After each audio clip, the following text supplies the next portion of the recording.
What's going on, guys? It's John here from Hot Take Hockey to talk about Shayne Gostisbehere and 5 potential teams he could be traded to in the offseason. So if you are here, please subscribe to the channel, hit a thumbs up, comment your thoughts below. Obviously, Gostisbehere rumors have been going around since his down year this past year, the down year from the Flyers as well. And another report, as I make this video today, Gostisbehere to the Canadiens, that's already been speculated, but now there's been players brought up in a potential package. Andrew Shaw, Paul Byron. And I just want to, overall, and this is probably the most frustrating. You guys see the Leafs jersey I'm wearing. Sometimes I see tweets are probably the worst at overvaluing players. Montreal Canadian fans. And again, this is not the whole fan base. I'm not saying this is a representation of the whole fan base. I saw a Twitter poll that said the Canadiens shouldn't accept a deal of getting Gostisbehere for Shaw, Byron, and a second. Are you kidding me? This is like I don't know, again, overvaluing players or just recency bias. Shayne Gostisbehere locked up for 4 years at $4.5 million against the cap. Are you kidding me? We're talking about a guy like Tyler Myers going to the open market asking for over $7. Shayne Gostisbehere, who can work your power play. He's still young. He's only 27 years old or 26 years old. I think he's 26. And a left-handed defenseman, 2-3 on your depth chart, and you're saying no to that for third liners and a second-round pick, and you're saying no to that for a top 3 defenseman. That's where it's so frustrating. I just wanted to go on a little bit of a rant there. And the Leaf fans, honestly, are the same. And I think the Leafs are another team. So, again, top 5 trade destinations. Montreal's one. Toronto's another. For the Leafs, it's Kapanen or Johnsson, in my opinion. Both young. That's the difference. They're both very young.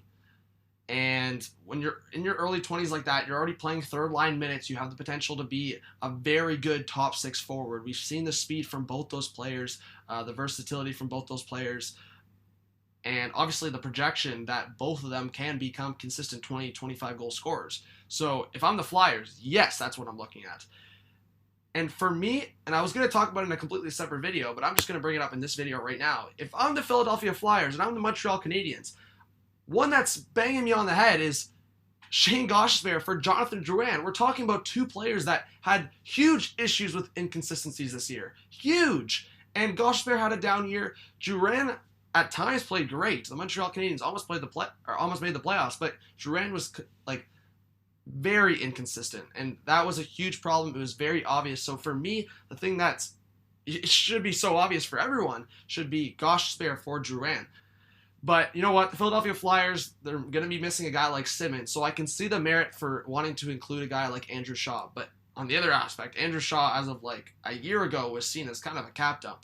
So that's just my aspect on it. I'm going to talk about the 3 other teams he could go to. Again, I might make another video, but you guys heard it here first. I think Gostisbehere for Drouin would work out good for both teams. The Flyers have a better offense, in my opinion. I think Drouin would fit better, maybe even on a line like Drouin, Giroux, and Voracek. Again, I don't know, but I just think that could be a beneficial trade for both teams. The Winnipeg Jets. The Jets, if they lose even one of Trouba and Myers, which seems likely at this point, the left side has always been a little weaker. I think a top 4, so hypothetically, if you were to keep Myers, a top 4 of Morrissey, Byfuglien, Myers, and Gostisbehere would be huge for the Jets moving forward. Obviously, their other need is that 2 Cs. So I think Gostisbehere is a guy, if he does get traded, it's a mistake because you don't trade guys. Any person that knows this game well, knows the league well, you don't trade a guy after a down year, especially if he's a good player. A 2-3 guy on most defensive rosters. I would say the outliers there would be teams like the Nashville Predators and, I mean, even the San Jose Sharks, which I'm just about to bring up after the Jets, I feel like could need a Shayne Gostisbehere. You're losing a guy like Erik Karlsson, a little weaker on the left side. I think Gostisbehere would be huge for the Sharks. And the Sharks have some bottom 6 forwards that they could include. They have some younger pieces as well. I think Gostisbehere, again, at the $4.5 million cap hit, that could be huge for a team. And I think everyone just forgets that. That's where I go back to the Twitter poll. It's just so frustrating. At the end of the day, yes, you're trading for the player, but you're also trading for the contract and the cap hit. And Gostisbehere has a steal of a contract. So that part's also frustrating for me. Yeah, I don't think it's as of a steal as like a guy like Nathan MacKinnon, but it's still a very good deal for a guy that can, again, play top power play minutes, can play a top 4 role at the very least.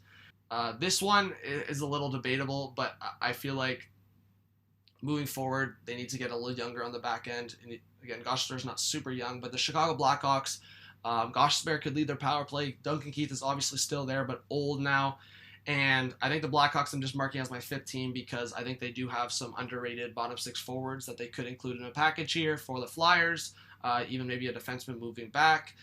2 other teams I would just throw in there as well, maybe the Vancouver Canucks and LA Kings. LA Kings, a little bit of a gap on the left side. Gostisbehere would be a huge pairing with Drew Doughty. And then the Vancouver Canucks, if they lose a puck handler like Alex Edler, again, getting older, but they would need a guy on the power play. Gostisbehere could fit that mold. Obviously, they're getting Quinn Hughes for a full season next year. But guys, overall, Canadians, Leafs, Jets, Sharks, Blackhawks, let me know what you think.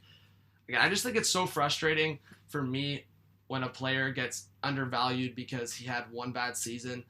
And then you see a guy get completely overpaid in the open market when he has one breakout season. That's why I'm probably going to have to make a video soon about the Jeff Skinner and talk about that. So maybe look out for a video on that, or I'm just going to talk about bad contracts that were made this offseason. But thank you so much, guys, for watching this video. If you liked it, leave a like.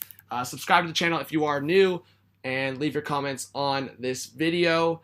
Montreal, I think, is probably the top fit. I think usually when I make these videos, it's not any specific order, but for the Montreal Canadiens, I feel like they're up there. Then Leafs, Sharks, and Jets are about there, and then so on and so forth. So again, have a good one. This is John from Hot Take Hockey.